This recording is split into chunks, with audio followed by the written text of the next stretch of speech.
Hello everyone, Charles Watts here at Turf Moor. As you can see behind me, the rain is sweeping in now. It is brutal conditions out there, but Arsenal will not care. They are back in the dressing room. They are getting themselves warm, deservedly so, after another thumping win here, following on the 6-0 win at West Ham last time out, with a 5-0 win here at Burnley, making it 5 wins in a row to start the year in the league. First time the club has ever done that in the club's history. 21 goals scored, 2 goals conceded in that run. They are banging form just at the right time now, with the Champions League just around the corner. This was a really comfortable win for Arsenal.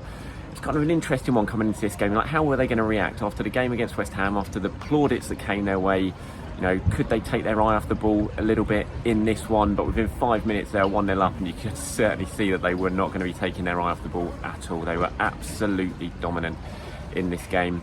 Could have scored more, no doubt about it. I think Burnley will be pretty thankful sitting in that change room at the moment, having only conceded 5 goals in this one. Such was Arsenal's level of dominance. So many good performances out there again, which I'll touch on when I do my ratings in the latter part of this video. Haven't heard what Mikel Arteta's had to say yet, but I'm sure he's going to be absolutely delighted. For the second game in a row, for the second successive weekend, he's been able to rest players off. You know, with half an hour to go, Saka was off, Declan Rice was off, which is absolutely crucial at this stage of the season with the Champions League coming up, to be able to give players rest in game. And he's been able to do that for his second successive weekend. So I'm sure he's going to be absolutely delighted. We'll be heading down to see what he's got to say in just a few minutes' time. But they were just on it from the start, Arsenal. First attack they scored, and Martin Odegaard, who was absolutely unreal again. Martin Odegaard, he is a player at the peak of his powers right now.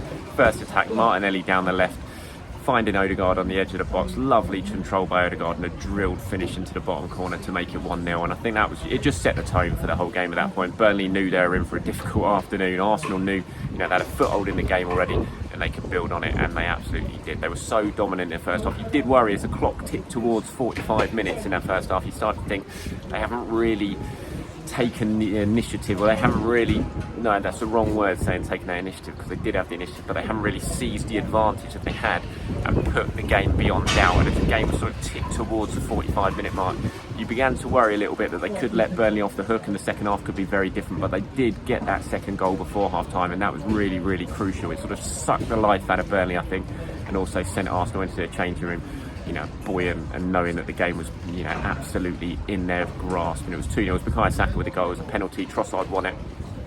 Kai Havertz been causing Burnley all sorts of problems all afternoon with his sort of the run from deep and beyond the last man, and had his touch been better on a couple of occasions, he could have taken advantage earlier. But it was another one of those runs that got him in behind. He controlled it this time, laid it off to Trossard. Trossard went round the defender who tripped him. It was a blatant penalty. I don't know, it went to VAR for some reason. I don't know why. It's about a minute check. It was such a blatant penalty. And Arsenal did that old trick of Odegaard standing on the penalty spot with the ball. You thought he was going to take it, but after the penalty was awarded, he handed it over to Saka, fresh from scoring that penalty last time against West Ham, and he did it exactly the same. Bit lower this time into the bottom corner. Trafford went the right way, but it was too well struck, and it was 2-0 at half time. And like I said, the fact that they had that breathing space and they'd taken advantage of all of their dominance, felt that was a big, big moment for Arsenal. And they came out in the second half. It was 3-0 within an instant, basically, within a couple of minutes. Really lovely goal, this one again. Havertz was involved in it. Lovely sort of touch and pass, laying it off to Odegaard. Odegaard slipped it into Saka. I thought at first, in real time, when I saw it, I thought, oh, why didn't you hit that first time, bend it into the far corner with your left foot? But he took a touch, took it out onto his right foot, and it was one of those finishes we saw quite a bit towards the end of last season from Saka, when he took it out on his right foot. You think of his goals he scored one against Leeds away at Ellen Road last season. There was another one at the Emirates, I think it was Everton, where he just lashed it into the roof of the net, sort of top corner with his right foot. He caught Trafford unawares, I think. Everyone was a bit surprised that he'd got him out on his right foot. It was a lovely finish, 3-0.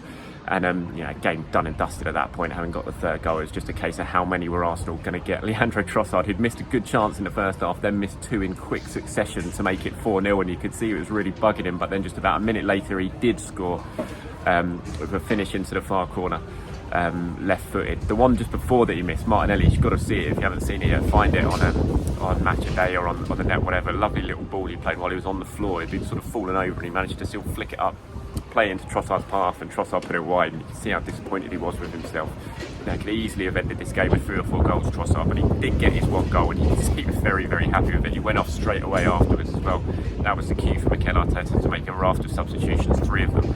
At that point, Saka going off, Ben White going off, Declan Rice going off, all getting valuable breathing time to rest those legs ahead of the trip to Porto this week. It was 4-0 and you thought, is that it? Are they going to score another? And they did. And Kai Havertz, who absolutely deserved his goal, Kai Havertz, really good performance from him again. And this was probably the pick of the bunch, either this or Saka's one. Smart pass, well, smart throw-in actually. It was a long throw from Kivior to Havertz down the left. Havertz driving forward, and Nketiah was in there. He thought, is he going to pass it? But he didn't. He nutmegged the defender, cut inside, and then drilled the finish in to make it 5-0 in front of the away fans who were chanting that song of his. They were delighted that he scored. He deserved the goal, Havertz. He really did. He worked really hard throughout today and scored his goal. And it was a really top performance from him. I mean, in the whole, I just think it was a really excellent performance from Arsenal. And it's just that momentum. Like I said, 5 wins in a row now for Arsenal to start the calendar year. That's a really impressive start to the year. The first time in the club's history that they've done that, which shows the level that they're operating at the moment. 21 goals, 2 conceded. The fact they did it on the back of Liverpool going to Brentford and winning today. You know, I was watching that down in the press room before the game, and at the start you kind of looked at that match and thought, are Brentford going to be able to do Arsenal a favour here? You imagine the players were probably thinking of that as well, because on paper it looked like a pretty tricky game for Liverpool, but Liverpool breezed it. And when that happens sometimes, it can knock a team who goes second, and you wondered, would that have any sort of impact on Arsenal? But it absolutely didn't, and they just look like they mean business now. You know, Odegaard, the football he's playing, Saka, the football he's playing, Ben White, Jakub Kivior even today I thought was excellent. Jakub Kivior, Gabriel and Saliba had a really good sort of physical battle at times with Fofana, and you can see they really enjoyed it. And just even in the first half they were celebrating, you know, winning tackles in their own penalty area, putting challenges behind for corners. They were really celebrating that, and that kind of what's the word I'm thinking of here? Just that desire that they're showing at the moment. I think that just really is a hallmark of what Arsenal are doing at the moment. They had those building blocks when they came back from Dubai, and they got those wins, the first couple of them that weren't the prettiest, but they got the wins. And those were the building blocks. The Crystal Palace game, for example, and then going to Nottingham Forest and getting that win. That was sort of getting over what happened pre-Dubai, and that was the building blocks that they've now just taken to another level with the game against Liverpool, the win at Liverpool, then scoring 6 last weekend, then scoring 5 today. And yeah, it's certainly going to send them into that trip to Porto feeling very, very good about themselves on Tuesday when they fly out there. I'll be flying out, of course, for that game, press conference on Tuesday, and then the match itself on Wednesday at the Dragao. And Arsenal couldn't go into that game any more confident fashion after this one. Okay, player ratings at time, as you can imagine, they're going to be pretty high, given what I saw here today. David Ryan goal, didn't have too much to do, made 1 sharp save in the first half, which from a tight angle, I'm not sure if it was going in or not, but he did it, made a save. His distribution was excellent, as always, a couple of quick throw-outs, which we've seen is becoming a bit of a hallmark of his game at the moment. Yeah, and did everything that he needed to do, so David Ryan played well, gave him a 7. Jakub Kivior, I thought Kivior was excellent. He got the assist with the long throw and was just really good. He's just looking like a player who's full of confidence, and he's enjoying this run in his team that he's having now. And he's just, you know, I suppose it's just human nature, isn't it? When you get a run in a team, you feel more confident about yourself, you feel better about yourself. And he just looks, he's got an aura of a player around him at the moment who's probably for the first time since he's been at Arsenal really feels part of the team, and he's celebrating with Gabriel, celebrating with Saliba when he does something good. And I thought he had a good performance today. He's playing very, very well, which is a boost for Arsenal given the players that got out at the moment on the left-hand side of the defence. So I gave Kivior an 8. Saliba and Gabriel I gave 7s each. Thought they both played very, very well. They enjoyed that physical battle that they had. I thought Fofana gave him a good test. Fair play to him. He didn't stop working for Fofana, and he did give the pair of them a decent test, but they came through it well.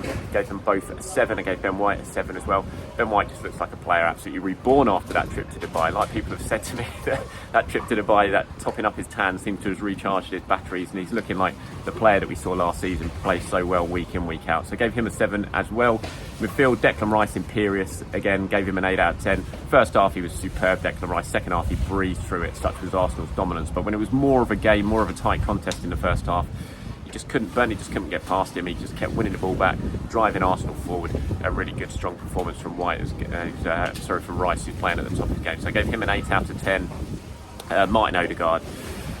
It's a tough one, isn't it? Who gets man of the match out of Odegaard and Saka today? I'm probably going to give it to Odegaard. I just thought he was exceptional. He set the tone with that early goal. He got the assist for Saka's second as well. He's played a full 90 minutes again while others got a rest. He stayed on just like he did against West Ham, and he's just playing so well at the moment. And there's always that talk in there, Odegaard, when the sun's out he plays very well, but you can see behind me the sun has certainly not been out today here in Burnley, and yet he's still absolutely performed in the rain, in classic northern away game, in the rain, in the wind, and he's played superbly, and he was my man of the match. I gave him a 9. Kai Havertz thoroughly deserved his goal. Really strong performance from Kai Havertz today. He was involved in the move that's won the penalty. He was involved in the third goal in the move, and then he scored the 5th, which was probably the pick of the bunch with that solo goal.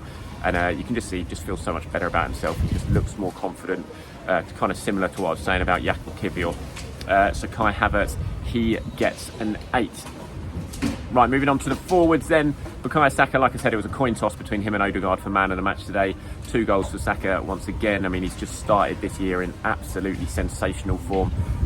I'm not going to talk about the world-class debate that we've already had from Saka, but he doesn't need to show too much more than what he's doing right now to show that he is very, very much operating at the top of the game, the world game at the moment with this type of form. Brilliant second goal. Penalty was well struck as well, so Saka gets a 9. Gabriel Martinelli, it was really tough. I've given him a 7, which I think can be quite harsh in fact. He got the assist for the first goal, and then the work rate from Martinelli throughout, hugged that touchline, constantly caused Burnley problems down the left-hand side. So I thought Martinelli had a really good game today. He was unlucky not to get a couple of assists as well, a couple more assists for Trossard in the second half, when Trossard missed 2 good chances in quick succession from good play from Martinelli. So he gets a 7, but he can probably feel a bit, maybe I'm being a bit harsh there, and I could have given him an 8. And then Trossard deserved his goal at the end, kept going, fair play to him, could have let his head drop after a couple of big misses, but he kept his head going. It was a really nice finish to score, so he gets a 7 as well. Substitutes who came on, 5 of them in the second half. It was Nelson, Nketiah and Cedric all came on just after the 4th goal, all did all right. Nketiah had a header wide, Nelson was bright and lively, was involved. I gave all of those a 6, and then Smith Rowe came on for the final 10, so did Jorginho as well. Not going to give either of those a mark, but it was good to see Smith Rowe back after that injury scare, and he's back. You know, he's only missed a couple of weeks, which was good for him. And you know, Arsenal celebrated this win at the end with their fans. Away fans were fantastic throughout. They got a long journey home. The trains are a mess by the sounds of it as well, so they're going to struggle to get back, but they're going to thoroughly enjoy it, whatever happens. And even though they're probably soaking wet after this one today, yeah, they were brilliant. The support was brilliant, so they all deserve a 8 out of 10 as well, as does Mikel Arteta. You always ask me to give Arteta a rating. Well, today, look, you couldn't have asked for much more, just like you couldn't have asked for much more last time. He's got his team playing superbly well at the moment. They are full of confidence. For a second successive week, he was able to rest some players ahead of the Champions League. Perfect day for the Arsenal boss, perfect day for Arsenal. They've won 5-0 here, they made it 5 wins in a row, they scored 21 goals in those 5 games, conceded just 2, and they are back within 2 points of league leaders Liverpool. From Turf Moor, see you later, bye bye.